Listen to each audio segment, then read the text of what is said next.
खुलुमबाय गिबि गिबियावनो गासैनिसिमबो फुंबिलिनि गोजोन हामलायनाय बावहरबाय आं दिनैहाय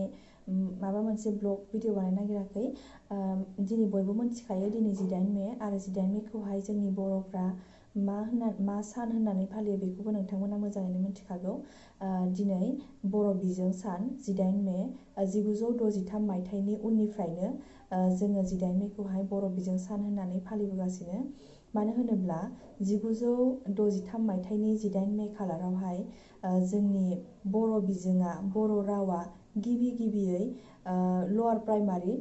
मिन्स एलपि स्कुलावहाय फार्स्ट बर' बिजों महरै थिसनजादोंमोन माने जोङो एलपि स्कुलावहाय फार्स्ट बर' रावजों जोङो गावनि रावजों गावनि बिमा रावजों जोङो फरायनो खाबु मोनजेनदोंमोन बेखायनो बे 1963 मायथाइनि 18 मे खालारखौहाय जोङो बर'फ्रा हिस्ट'रिक डे बा मोनसे जारिमिनारि सान महरै जोङो फालिबोदों आरो दिनैसिम जों फालिबोगासिनो दङ बिनि उनावहाय फारियै 1968 मायथाइयाव फिन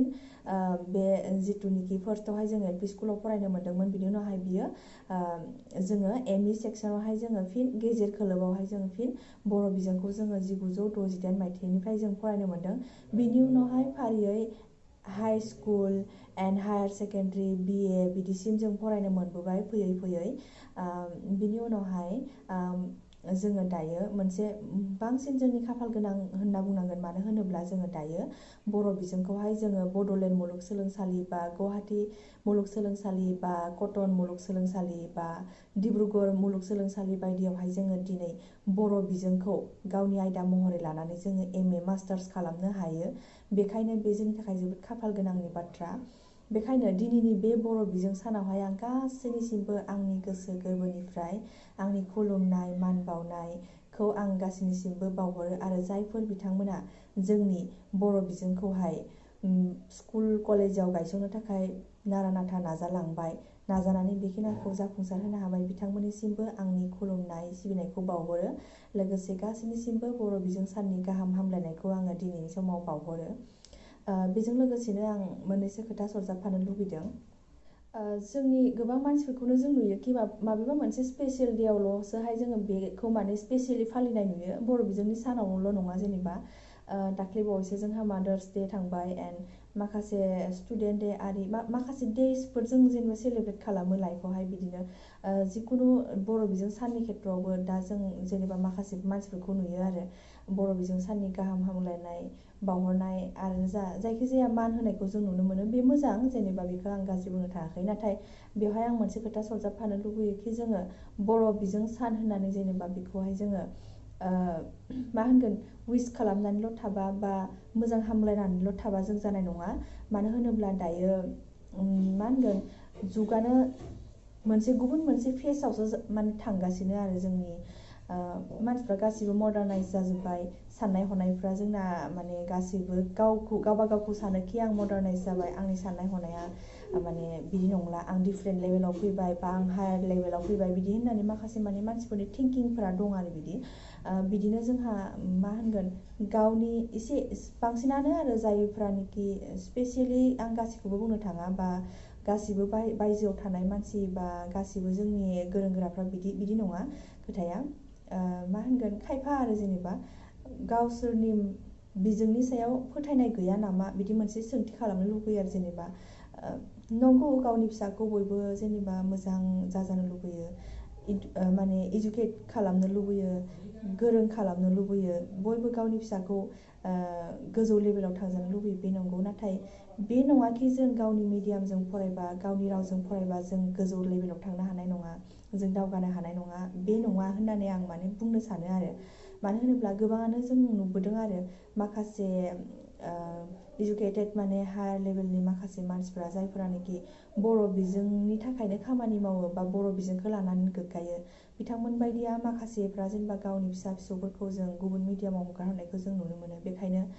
बिथांमोनखौ आं गाज्रि बुंनो सानाखै बिथांमोननिसिम आंनि मोनसेल' रिकुवेस्ट आरो जेनेबा जोङो मोनसे खोथा बे मोनसेल' रिकुवेस्ट मोनसे खोथाखौल' आं बुंनो सानो मानो होनोब्ला जोङो गावनि बिजोंजोंबो जोङो गावनि फिसाफोरखौ लांनानै फरायहोनानै जों माने मोजां खालामनो हायो, मोजां सोलोंथाइ गोनां खालामनो हायो, माने बे लामाजोंबो जोङो बिसोरखौ इडुकेटेड मानसि खालामनो हायो। बिदि आरो मानो होनोब्ला इंलिस साबजेक्टखौथ' जोङो जेनेबा मोनखायो एन्ड हिन्दीखौबो जों मोनखायो क्लास 5निफ्राय। ओमफ्राय आजिखालिथ' माखासे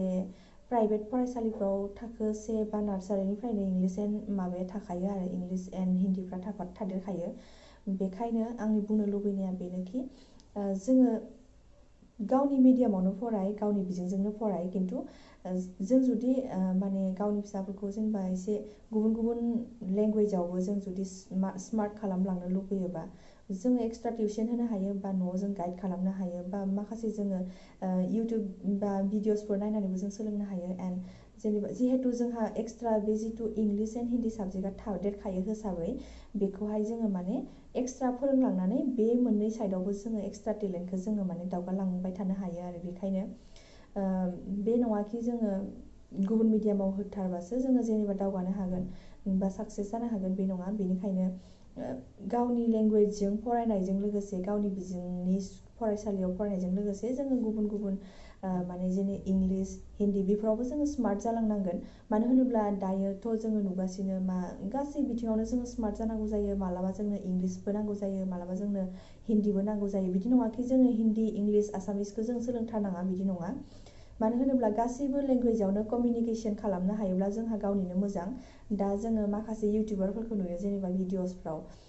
जों गुबुन गुबुन जायगानि भिडिअसफोरखौबो जों नायो, बुजियाबाबो जों खायसेखौ मोजां मोननानै नायो, बा खायसेखौ जोङो हिन्दी आसामिस बा इंलिसखौ जों बुजिनायनि थाखाय नायो। थिग बिदिनो जेनेबा जोंबो गावनि बिमा रावजों फरायलांनानै जों जेब्ला गुबुन रावखौबो जों जेब्ला सोलोंलांफानो हागोन, जेब्ला गुबुन रावखौबो जोङो बुंनो सोलोंगोन, लिरनो सोलोंगोन, होमब्लाना जोंहानो एक्सट्रा बेनिफिट्सफोर दङ आरो। बेखायनो आं बुङा जे गुबुन रावखौ जों सोलोंनाङा, थेवबो दिनै बे जोंनि बिमा रावनि सान बा बर' बिजों सान होननानै आंनिफ्राय मोनसेल' खावलायनायाखि बेनो, जों बयबो गावनि बिजोङाव फरायनो नाजा, गावनि बिजोङाव फरायहोनो नाजा, फोथायनायखौ लाखि। माने जों गावनि बिजोंजोंबो हायो, बे मोनसे फोथायनायखौ माने जों गावनावनो लाखिनांगोन। होनब्लानो फोथायनाय दङ आंहा, गासिबो बे खोथाखौ नोजोर लाखिगोन। आरो जों नुबोगासिनो जोंनि बर' थुनलाइ आफादनियानो जा, बर' फरायसा आफादनियानो जा, आरो गुबुन गुबुन जोंनि माहारियारि आफादानो जा, जोंनि बिमा रावखौ फोथांनो थाखाय, जोथोनै लाखिनो थाखाय माखासे खामानिफोर मावबोबाय थानायखौ आं नुनो मोनदों। बिथांमोननिसिम आंनि अननाय सिबिनायखौ आं बावहरो। जोबथायाव मोनसेल' खावलायबावनाय कि जोङो दिनै एगजामपोलखौनो नुबोगासिनोखा कि जोङो बर' रावजों फरायनानैबो,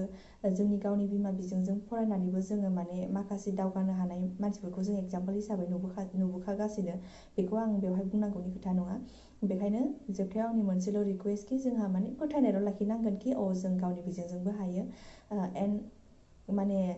गावनि बिजोंजों लोगोसे जों गुबुन गुबुन राव, आसामिस, इंलिस एन्ड हिन्दी बा जायखिजाया गुबुन रावफोरखौबो जों सोलोंलांफानो हायोबा बे जोंनि थाखायनो एक्सट्रा बेनिफिट्स दङ, जोंनि थाखायनो मोजां। बेखायनो जोबथायाव फिन गासैनिसिमबो बर' बिमा साननि, बर' बिजों साननि गाहाम हामलायनायखौ बावहरफिननानै दिनैनि भिडिअखौ आं बेवहायनो स्टप खालामबाय। गोजोन्थों।